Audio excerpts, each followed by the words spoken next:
At a small, charming bookstore in town, clerk Joe finds himself intrigued by a new client named Ash. Their conversation is full of witty banter, leading to an invitation for coffee. While discussing life's mysteries over steaming cups, they delve into the idea of having a final purpose. Their connection deepens quickly, evolving into a serious relationship. One sunny morning at a cafe, as the smell of fresh pastries wafts around them, Joe mentions he still doesn't know what Ash's job is. She dodges the question, her eyes clouding over, and instead says she has something important to tell him. Her voice trembles as she begins with, "I love you." Before Joe can react, chaos erupts. Nearby, a man bumps into someone named Hunter, who swiftly retaliates and strikes the man down. Hunter's attention turns toward Joe and Ash's table, striding over with cold intent. Ash starts to confess, "I'm not from here." But before she can say more, Hunter raises a gun and shoots her in the head. The cafe fills with screams as Hunter places the gun on another table and walks out, his steps unhurried. Joe, eyes wide with horror, clings to Ash's lifeless body. Joe goes after Hunter, only to watch him disappear down a dark, narrow alley. The days that follow are unbearable. Joe, suffocating in despair, cancels all his plans and locks himself in his apartment. Oliver, his best friend, keeps trying to visit, but Joe won't answer the door. Eventually, he relents, letting Oliver in. Oliver arrives with coffee, but Joe's hands are so weak that he drops the cup, dark liquid soaking into the rug. He can't taste, can't feel anything. When Oliver speaks words of comfort, Joe cuts him off, and Oliver leaves, defeated. That night, Joe's desperation reaches a breaking point. He buys a gun and ammunition. Tears streaming down his face, he whispers, "I'll see you soon, Ash," and pulls the trigger. Nothing happens. Heart racing, he tries again, but the gun refuses to fire. Joe's eyes flicker with confusion. He tests the gun by shooting at the sofa, and a bullet tears through the fabric, leaving a gaping hole. Trembling, he points the gun at himself again. Click. Nothing. His breath comes in short gasps as the apartment AI activates, alerting him to call the authorities. Joe mutters that it was an accident, silencing the AI's alert. Determined, he shoots the window, shattering glass everywhere, then takes a step toward the open void. Just as he braces to jump, he hears Ash's voice calling his name. The world spins as Joe suddenly finds himself suspended in midair, surrounded by shimmering glass shards. Then, in an instant, he wakes up in his bed, drenched in sweat. He looks around. The sofa is intact, and the gun is on the table. The AI announces, "You have new messages from Ash." Joe's heart pounds. Panicking, he bolts out of the building. Outside, the streets are busy, but a strange tension follows him. A woman's face flickers unnaturally as she passes him. His phone buzzes with messages from her, but fear roots him in place. Seeking answers, Joe rushes to Oliver's shop. Oliver listens as Joe stammers out the surreal events. His friend suggests the messages might be pre-recorded, meant for emergencies. With hesitation, Joe opens them. Ash's recorded voice fills the room. "Joe, if you're watching this, something has happened to me. You need to go to the bookstore and pick up a special order under your name." Meanwhile, in a dimly lit room, Erica, flanked by two operators, watches Joe's movements on a series of monitors.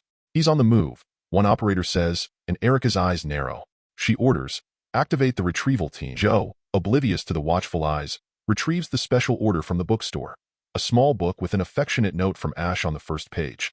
As he reads, pain shoots through his skull, his vision swimming. It passes after a few minutes, and he exits the bookstore unaware of a shadowy figure tailing him. The man reports back to Erica, who gives the command to intercept. More agents are activated, trailing Joe. One even steps into the elevator with him, pretending to be another tenant. Joe's phone pings with a new message from Ash, warning, "They may kill you." Adrenaline surges through him. He bolts to his apartment and tries to shut the door, but the man blocks it with his foot, gun drawn. The AI attempts to call for help, but suddenly goes offline. Joe dives for his gun and misses his shot. He scrambles to hide as the man approaches. Joe's hands shake as he fires again, missing once more. The attacker closes in, but Joe's body, as if controlled by another force, moves with impossible precision. He shoots, hitting the man squarely. Stunned, Joe hears footsteps and peers into the hallway. Another agent appears, initiating a brutal hand-to-hand fight. Joe drops his gun, and the man overpowers him easily until something changes. Joe's reflexes become lightning fast, his movements sharp. He counters with one precise move that sends the agent sprawling.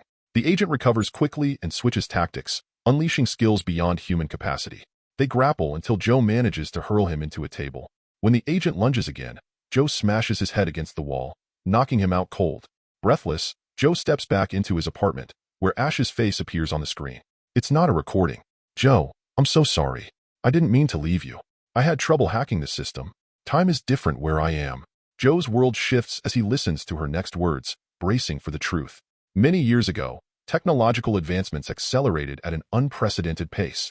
Artificial intelligence emerged with advanced behavioral modeling and ultra-realistic rendering. Initially driven by the entertainment industry, this breakthrough quickly caught the attention of intelligence agencies. Among the pioneers was Hunter, a brilliant software engineer who joined Syntech, a leading tech firm. Hunter's project involved feeding vast amounts of real-world data into a machine to master process control analysis. But secretly, he harbored an ambition far greater, creating a virtualized yet living reality sustained by a continuous stream of information. Hunter couldn't achieve this alone. One day, he received an anonymous message from another coder offering assistance. The partnership flourished, and together they built the first digital universe, DU, a fully functional simulated population. However, the DU lacked one vital component: inhabitants with genuine emotions and independent will. Undeterred, Hunter used his DU as a testing ground, conducting experiments from high-risk surgical procedures to advanced weaponry. The results catapulted him to the position of Syntech as CEO, a role that accelerated the company's growth. He promoted the DU as a cost-effective testing environment, arguing that simulated beings were cheaper and safer than real ones. For a decade, Hunter iterated on his models until he perfected the latest version. Joe begins to suspect the truth. He is not real. His epiphany shakes him to the core, but Ash, a real-world intelligence agent, calls him a real man and confesses her love. Unknown to Joe, Ash has been infiltrating the DU to investigate Hunter's unethical experiments. She reveals that the modeling technology was eventually outlawed due to its ethical implications, but instead of destroying it, Hunter concealed the technology within the DU itself. When Hunter shot Ash's avatar in the DU, he used his admin privileges to disappear, bypassing the physical laws of the DU, which caused corruption and glitches, threatening its sense of reality. For years, Ash has been trying to track down Hunter's hidden technology. Her search led her to Joe, and despite knowing the artificial nature of his existence, she fell for him.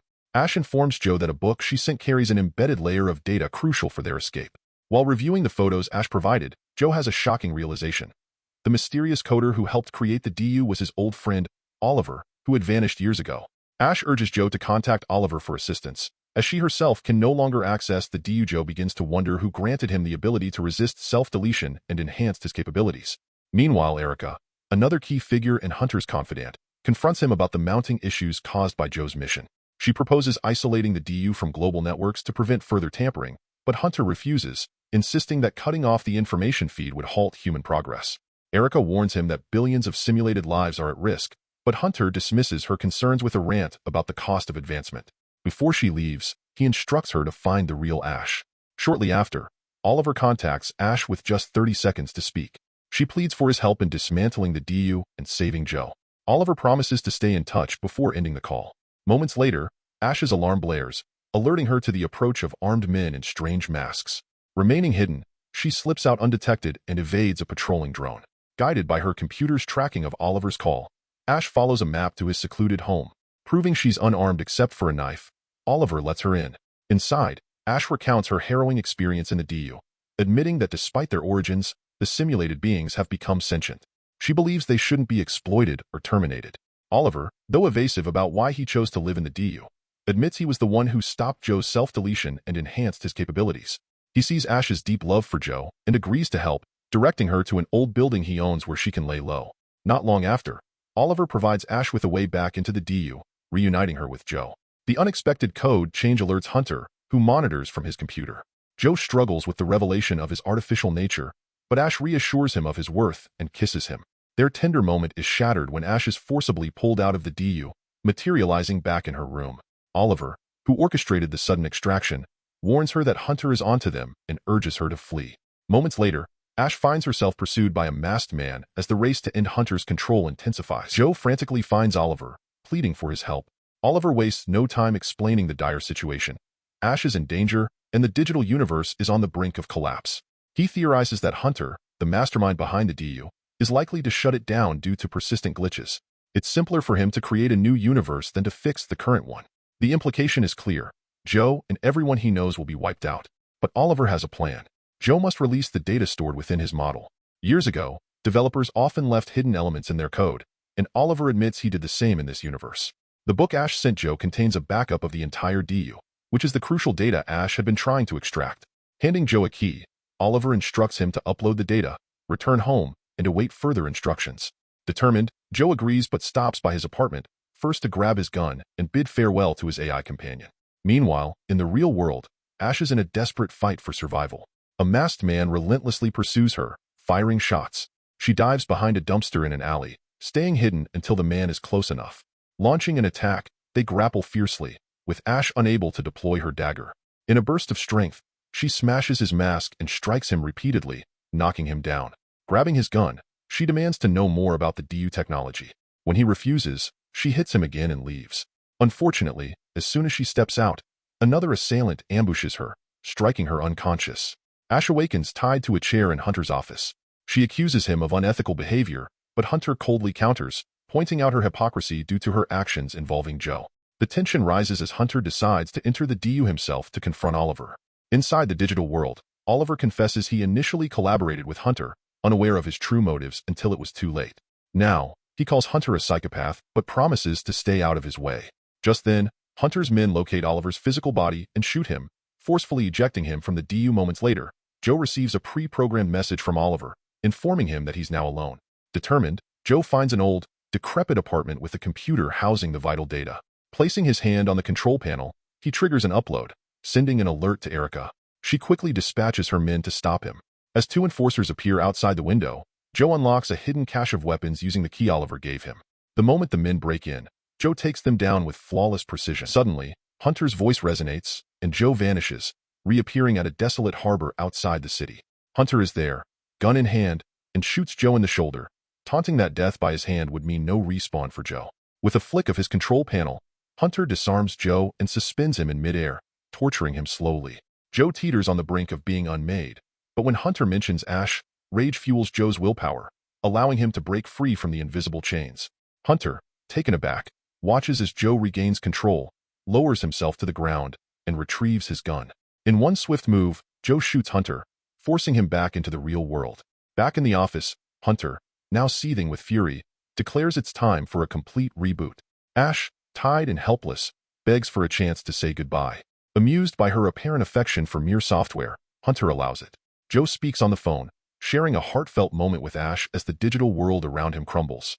He confesses his love, asserting that while he may be digital, his emotions are genuine. As the buildings disintegrate and the ground beneath him vanishes, the phone in his hand fades to nothing, leaving only darkness behind. The system announces the deletion's completion, and Hunter coldly orders his guard to execute Ash. Before the trigger is pulled, Oliver's voice disrupts the scene, calling out Hunter. On the desk, a glowing orb begins to shake, then levitates and expands before disappearing. Confusion fills Hunter's eyes as Oliver materializes on the screen. He explains that despite Hunter's attempts, he managed to integrate layers of hidden universes within the DU. Particles of the orb reform and coalesce into Joe, who stands defiant with a gun in hand. The guard, taken by surprise, drops his weapon. Joe's eyes shift to Hunter, and the guard scrambles to retrieve his gun, only to glitch uncontrollably. Erica seizes the opportunity and attacks, incapacitating him before announcing her rebellion against Hunter's schemes. She unties Ash, setting her free. Joe turns his weapon on Hunter, firing multiple shots that send him crashing through the office window. With Hunter defeated, Ash and Joe share a moment of relief. Sometime later, Ash and Joe visit Oliver, who reveals the intricate system of layered universes he created. He explains that there is no fundamental difference between coding and flesh, demonstrating how he managed to move Joe's consciousness into Ash's world by cutting and pasting his code. After a brief farewell, Oliver returns to his house, takes a long drink, and vanishes into yet another hidden level of reality.